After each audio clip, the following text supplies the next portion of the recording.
اعوذ باللہ من الشیطان الرجیم بسم اللہ الرحمن الرحیم اللہم صلی علی محمد وعلی آل محمد۔ علی بھائی، سب سے پہلا بھائی کا سوال یہ ہے کہ جو آپ یہ بار بار نعرہ لگاتے ہیں، نام ہے وہابی، نام ہے بابی، میں ہوں مسلم علمی کتابی، وہ یہ کہتے ہیں اس نعرے سے جو سادہ لوگ مسلمان ہیں وہ یہ میسج فیل کرتے ہیں کہ ہم کافر ہیں، صرف آپ ایک لے دے کے مسلمان رہ گئے ہیں، باقی تو اس نعرے کے ساتھ آٹومیٹکلی جو ہیں بقیہ مسلمان کفر میں چلے گئے ہیں۔ یہ جو معصوم سے بھائی ہیں جو یہ سمجھتے ہیں کہ اس نعرے کی وجہ سے ان پہ کفر کا فتویٰ لگ گیا ہے، ان کی معصومیت اس وقت کیوں نہیں جاگی جب یہ بلوغت کی عمر کو پہنچے اور مسجد میں گئے اور وہاں انہوں نے بریلوی، دیوبندی، اہل حدیث، شیعہ لکھا ہوا دیکھا۔ ان کے دماغ میں آج تک یہ بات نہیں آئی کہ مجھے کوئی مسلمان کی مسجد تو نظر نہیں آئی ہے۔ تو اس کا جواب آپ کو کیا دیں گے وہ کہ جی مسلمان تو ہے ہی ہے نا۔ تو سر، ہم بھی آپ کو مسلمان سمجھتے ہیں۔ ہم نے یہ نعرہ اس لیے بلند کیا ہے کہ تاکہ آپ کو یہ پتہ چلے کہ اللہ تعالیٰ نے آپ کا نام مسلم رکھا تھا۔ قرآن کی ٹرم میں مسلم اور مؤمن ہیں آپ، باقی تو آپ کے بزرگوں کی بنائی ہوئی چیزیں۔ سورۃ الحج کی آخری آیات یہی ہے نا، ملت ابیکم ابراہیم هو سماکم المسلمین من قبل وفی ھذا، پیروی کرو ابراہیم کی ملت کی جس نے تم سے بہت پہلے تمہارا نام مسلم رکھا تھا، اور اللہ نے اس کتاب میں تمہارا نام مسلم رکھا ہے۔ تو ہم یہ جو نعرہ لگاتے ہیں اس سے کسی مسلم کو چڑ نہیں ہونی چاہیے، کسی مسلمان کو چڑ نہیں ہونی چاہیے۔ میں اکثر کہتا ہوں کہ آپ کسی بریلوی کی مسجد میں چلے جائیں اور آپ جا کے کہیں کہ میں دیوبندی ہوں، تو وہ آپ کو کہے گا جی بالکل، دیوبندی بھی ایک فرقہ ہے، فلاں گلی میں ایک مسجد ہے دیوبندیوں کی بھی۔ اسی طریقے سے آپ دیوبندیوں کی مسجد میں جا کر کے میں بریلوی ہوں، تو وہ آپ کو کہے گا ہاں جی ہم تو دیوبندی ہیں لیکن بریلوی بھی ادھر ہمارے بھائی کئی مساجد ہیں ان کی۔ لیکن خدا نہ خواستہ آپ جا کے کسی مسجد میں کہہ دیں میں مسلم ہوں، تو وہ آگے سے کہے گا میں کافر ہوں۔ ہونا تو ان کے ساتھ یہ چاہیے جیسے یہ کہنا کہ ہم بریلوی ہیں تو آپ ان کو کہیں کہ آپ مسلم نہیں ہیں، تو وہ کہیں کہ نہیں جی نہیں، بریلوی کا مطلب مسلم ہونا ہی ہے۔ تو ان کو یہ تو انڈیا کے شہروں کے نام کے اوپر آپ کو ڈیوائیڈ کیا ہوا ان لوگوں نے۔ آپ اپنے آپ کو فخریہ مسلم کہیں اس دن سے پہلے کہ ربما یود الذین کفروا لو کانوا مسلمین۔ 14واں پارہ سٹارٹ اس سے ہوتا ہے کہ ایک وقت آئے گا کہ لوگ تمنا کریں گے کاش ہم دنیا میں مسلم ہوتے ہیں۔ تعویل خاص کے اعتبار سے تو کافروں کے بارے میں یہ آیت ہے، لیکن تعویل عام میں جو بھی مسلم لفظ سے مسلمان سے چڑھتا ہے، جسے فٹ اسے گفٹ، تو ہم کسی کو کافر نہیں سمجھتے۔ الحمدللہ ہم نے کوئی مسجد الگ نہیں بنائی، کوئی مدرسہ الگ نہیں بنایا۔ ہم اپنے بھائیوں کو کہتے ہیں کہ اگر آپ پہلے بریلوی تھے اب بھی بریلویوں کے پیچھے ہی نمازیں پڑھیں، یہ ہمارے بھائی ہیں۔ ہمارا ان سے علمی اختلاف ہے عقیدے میں، وہ ہم ہائی لائٹ کرتے ہیں۔ نہ ہم بریلوی، دیوبندی، اہل حدیث، شیعہ کسی کو بھی کافر نہیں سمجھتے، سوائے دو فرقوں کے۔ ایک اہل سنت کا آف شوٹ ہے قادیانی، جنہوں نے ہمیں کافر ڈکلیئر کیا ایک جھوٹی نبوت کو کلیم کرتے ہوئے، اور میں نے اس پہ بڑا انٹلیکچوئل جملہ بولا تھا، اگر یہ ہمیں مسلمان مان لیں تو ہم بھی اپنا فتویٰ ان سے اٹھا لیں گے، لیکن ایسا کبھی ہوگا نہیں۔ جس طرح سورۃ الاعراف میں ہے کہ منافق اور کافر اس وقت تک جہنم سے نہیں نکالے جائیں گے جب تک کہ سوئی کے ناکے سے اونٹ نہ گزر جائے۔ تو یہ مثال دی جاتی ہے محال چیز کی، جس طرح یہ امپاسبل ہے نا فزیکل فنامنا آف نیچر میں، اس طرح یہ امپاسبل ہے کہ کافر کبھی جہنم سے نکالا جائے۔ تو ہم بھی یہ کہتے ہیں کہ یہ کبھی بھی نہیں ہوگا کہ غلام احمد قادیانی کو یہ پیغمبر کلیم کرتے ہوئے ہمیں مسلمان ماننے کے لیے تیار ہو جائیں، کبھی بھی ایسا نہیں ہوگا۔ اگر ہمیں مسلمان مانیں گے تو پھر غلام احمد قادیانی فارغ ہو جائے گا، پھر اس کی نبوت سٹیک پہ لگ جائے گی، کیونکہ نبوت کا انکار کرنے والا مسلمان نہیں ہو سکتا۔ تو یہ اہل سنت میں سے نکلا ہوا ایک فرقہ جس کو آج اہل سنت اور اہل تشیع دونوں کافر سمجھتے ہیں۔ دوسری طرف شام کے اندر اہل تشیع کا ایک آف شوٹ پایا جاتا ہے نصیریہ، جو مولا علی علیہ السلام کو گاڈ کلیم کرتے ہیں۔ وہ کہتے ہیں علی ہی اللہ ہے، نعوذ باللہ۔ تو ان کی شیعہ تکفیر کرتے ہیں، اہل سنت بھی کرتے ہیں۔ ان دو فرقوں کے سوا ہم کسی فرقے کی تکفیر نہیں کرتے، سب کو اپنا بھائی سمجھتے ہیں اور علمی طریقے سے اپنا پوائنٹ آف ویو ان کے سامنے رکھنے کی کوشش کرتے ہیں۔ ان کے پیچھے نمازیں پڑھنے کے قائل ہیں، ہم نے کبھی نہیں کہا ان کے پیچھے نماز نہیں ہوتی، حالانکہ ان کا فتویٰ یہی ہے کہ ایک دوسرے کے پیچھے نماز نہیں ہوتی۔ اور آج کل جو ان کے جھوٹے گول کیپر سامنے ہیں وہ کہتے ہیں نہیں نہیں وہ آج کل کے لوگ ذرا جذباتی ہو گئے ہیں، پرانے بزرگ تو بڑے شیر و شکر تھے. میں کہتا ہوں نا، پرانے دے جڈے کوڑے سن، آج کل دے اس طرح دے کوڑے ہی نہیں نے. حسام الحرمین میں احمد صاحب بریلوی صاحب نے لکھا ہے، پہلے تو کتاب کا نام ہی رکھا ہے حرمین کی تلوار، اور یہ تلوار انہوں نے دیوبندیوں کے اوپر ڈالی. 1905 میں کتاب لکھی اور لکھا کہ علماء دیوبند پہ کفر کے فتوے لگا کے اس کو کنکلوڈ کیا کہ ان کے کفر میں شک کرنے والا بھی کافر ہے، یہ مرتد ہے. تو مرتد مینز واجب القتل. اس کے جواب میں خلیل احمد سہارنپوری، شیخ زکریا کاندلوی جنہوں نے فضائل اعمال لکھی ہے، ان کے پیر و مرشد نے کتاب لکھی ہے المہند علی المفند، ہند کی تلوار ایک سٹھائے ہوئے بابے کے سر کے اوپر.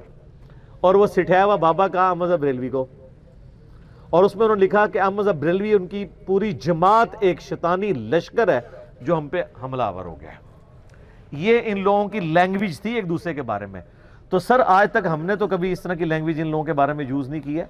تو ہم یہ جو کہتے ہیں نہ میں وابی نہ میں بابی، میں ہوں مسلم علمی کتابی، ہم یہ اعلان برات کرتے ہیں کہ ہم نہ بابوں کا دفاع کرنے والے بابی ہیں، نہ ہم علمی بات پہ گالی کھانے والے وہابی ہیں، ہم علمی کتابی مسلم ہیں. اور اس کو ڈیڈکٹ اسی آیت سے میں نے کیا ہے، سورۃ الاحقاف آیت نمبر 4، ایتونی بکتاب من قبل ھذا، اگر قرآن کو نہیں مانتے اس سے پہلے جو کتابیں تمہارے پاس موجود ہیں وہ میرے پاس لے آؤ، او اثارۃ من علم ان کنتم صادقین، یا انبیاء کے آثار علم کے جو چلتے آ رہے ہیں ان میں سے کوئی بات ہے تو مجھ سے اس سے بات کرو اگر تم سچے ہو.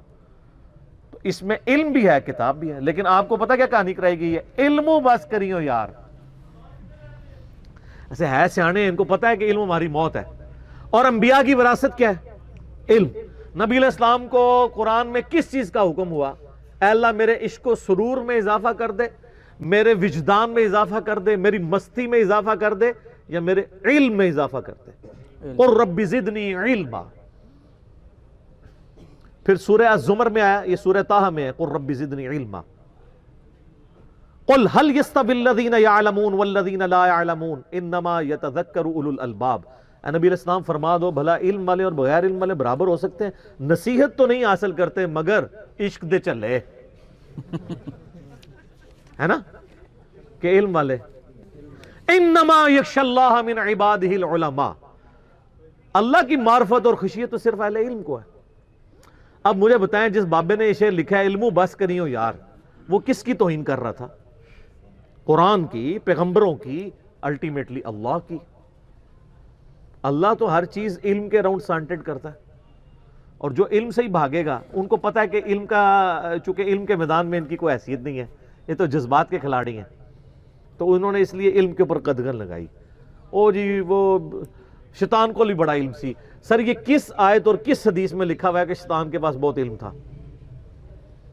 یہ کہانی ہے، یہ بھی کہانی ہے سر.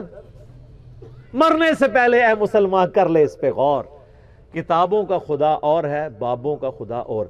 پیر نصیر الدین نصیر رحمہ اللہ تعالیٰ نے ایک پوری کتاب لکھی ہے، کیا ابلیس عالم تھا؟ اور انہوں نے کہا ہے یہ بالکل جھوٹ ہے، وہ عبادت گزار تھا. تسبیحاں، داڑیاں، پگڑیاں ایسی ہو، عالم ہوتا تے ٹکانے نہ لگ جاندہ. ڈگری والا عالم نہیں، علم والا. ڈگری والا عالم بھی اگر دنیا کا کتا بن جائے تو سورۃ الاعراف کی آیت نمبر 175 اور 176 میں کہا گیا بلعام بن باورا کے بارے میں کہ جیسے کتا ہانپتا رہتا ہے نا، یہ بھی پستی میں جا گرا. اب اس کی حالت یہ ہے کہ اسے کوئی چیز ملے، اس پہ بوجھ لا دیں یا نہ لا دیں، یہ ہانپتا ہی رہتا ہے. علماء سو کی مثال کتے کی. اور یہ قرآن میں صرف مثال نہیں ہے، سنن نبی داؤد میں حدیث ہے، نبی علیہ السلام فرمایا میری امت میں ایسے گروہ پیدا ہوں گے اور ان میں بدعات ایسے داخل ہو جائیں گی جیسے باولا کتا کسی کو کاٹ جائے اس کے ایک ایک رگ و ریشے میں اس کا اثر پہنچ جاتا ہے نا، اس طرح اثر پہنچ جائے گا. تو یہ باولا کتا کون سا ہے جو کاٹ جاتا ہے؟ علماء کا تب کہی ہے نا. تو سر ہماری کسی سے کوئی دشمنی نہیں، سارے ہمارے بھائی ہیں جی. یہ سب کچھ کر کے بھی ہمارے بھائی ہیں، اور ہم سب کچھ ان سے کروا کے بھی انہیں اپنا بڑا بھائی سمجھتے ہیں. تو ہم سب کو مسلمان سمجھتے ہیں اللہ کی فضل سے. ہاں ہمارے سوا آپ نے مجھے کوئی دکھانا ہے. یہ لوگ مجھے کہتے ہیں کہ سارے غلط نے، 1400 سال میں کوئی بھی نہیں ٹھیک. سر 99 قتل تو آپ نے بھی کیے ہوئے ہیں. بریلویوں سے پوچھیں کہ جنتی فرقہ دیوبندی ہے تو کیا کہیں گے؟ بریلوی. تو باقی ساروں کو دوست کی کہہ دیا نا. تو میں نے ایک اور کو کاٹ کے 100 کا سینچری پوری کر لی ہے. آج 100ویں مجلس بھی چل رہی ہے. لیکن وہ کاٹ کے میں نے یہ نہیں کہا کہ تم لوگ دوست کی ہو. میں کہتا ہوں اللہ کے سپرد معاملہ. اللہ کو پتا ہے کہ بریلویوں میں کون سے لوگ ہیں جن کو جنت میں لے کے جانا ہے, اہل حدیث میں کون سے ہیں, شیعہ میں کون سے ہیں, اور دیوبندیوں میں کون سے ہیں. یہ اللہ کی جورسڈکشن ہے, آپ کی نہیں ہے. تو یہ اللہ کے پاس رہنے دیں. ہم تو سب کو مسلمان سمجھتے ہیں, اور یہ اگر ہمارا مقدس, اور یہی ان کو اصل میں تکلیف ہے. کئی علماء نجی محفلوں میں کہتے ہیں سانو کبے نا اسی کافراں دوستیاں پھر انہوں نبڑ لویے. میں نے بتایا تھا نا, ہمارے محلے میں ایک بھائی ہیں 45 سال تک دیوبندی رہے. ان کا چھوٹا بھائی میرے درس میں آنا شروع ہوا, کالج میں پڑھتا تھا, تو اللہ تعالیٰ نے اسے ہدایت دے دی, ان کی نظر میں گمراہ ہو گیا. وہ نسلاً تبلیغی جماعت سے اٹیچ لوگ تھے, اور صرف تبلیغی جماعت کا اثر ہوتا تو پھر بھی ٹھیک تھا, دیوبندیت کا بھی اثر. میرے ساتھ لڑنے کے لیے آئے کہ جی میرے بھائی کو گمراہ کر دیا. ایک درس انہوں نے سنا, اللہ نے ان کو ہدایت دے دی. اور انہوں نے اپنے استادوں کو جا کے کہا میں چندہ بھی آپ کو دوں گا, نماز بھی آپ کے پیچھے پڑھوں گا, لیکن آپ کے عقیدے درست نہیں ہیں.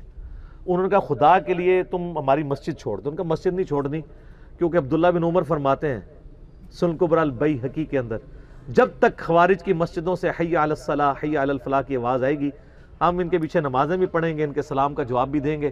جب یہ ہمیں کہیں گے ہمارے بھائیوں کو قتل کرو, ہم ان کا ساتھ نہیں دیں گے. تو جب تک آپ حی علی الصلاح حی علی الفلاح کہہ رہے ہیں نا, آپ کے پیچھے ہم نمازیں پڑھیں گے. وہ سر پکڑ کے بیٹھ جاتے ہیں. پھر جب ان کو بتاتے ہیں کہ مولا علی نے خوارج کے بارے میں کہا یہ ہمارے بھائی تھے, بگوڑے ہو گئے ہیں. ٹھیک ہے, المصنف ابن ابی شیبہ میں موجود ہے. تو صحابہ کرام نے ہمیں یہی سکھایا کہ تکفیر نہیں کرنی, بلکہ علمی طریقے سے اپنا پوائنٹ آف ویو سامنے رکھنا. ٹھیک ہو گیا.